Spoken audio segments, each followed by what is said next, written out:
Auparavant, Bastien Millot, vous Bonjour. intéressez au look des candidats à la présidentielle. Absolument, Jean-Marc. En politique, pour que le succès soit complet, mieux vaut avoir un look qui plaise. Et François Hollande l'a bien compris, puisque pour espérer arriver à la tête du régime, il a fallu qu'il se mette à la diète.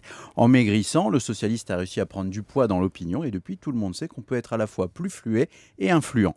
Mais le look ne fait pas tout. Il ne suffit pas d'avoir le costume bien coupé pour éviter de prendre une veste. Régulièrement cité comme le plus classe de la classe politique, Dominique de Villepin n'a pas recueilli ses 500 signatures.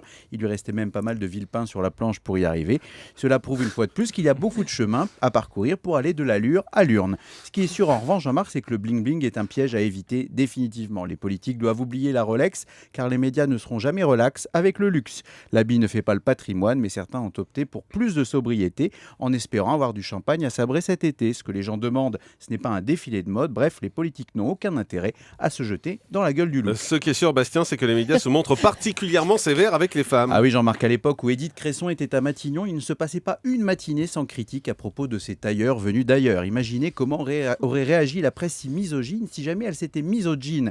Autre cas d'école, voire même d'écolo, les petites lunettes rouges d'Eva Joly. Dans le milieu des opticiens, il paraît qu'on appelle la candidate des verts correcteurs. D'autant qu'avec les mauvais sondages actuels, certains dans son parti se demandent ouvertement s'ils ont misé sur le bon cheval ou plutôt sur la bonne monture.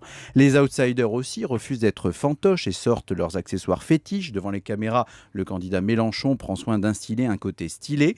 Pas un jour sans que l'on reluque la cravate rouge vive de Jean-Luc. Depuis le temps qu'il défend ses couleurs, ce n'est pas un hasard s'il a le vent en pourpre. Finalement, certains reprochent aux politiques d'être des pros du look propre, mais tout le monde se mettrait à brailler s'ils étaient trop débraillés. Même si ce sont les idées qui comptent, il faut soigner son apparence, car hier comme aujourd'hui, il est fréquent que la presse tense ce qui manque de prestance. Merci beaucoup, Bastien Millot.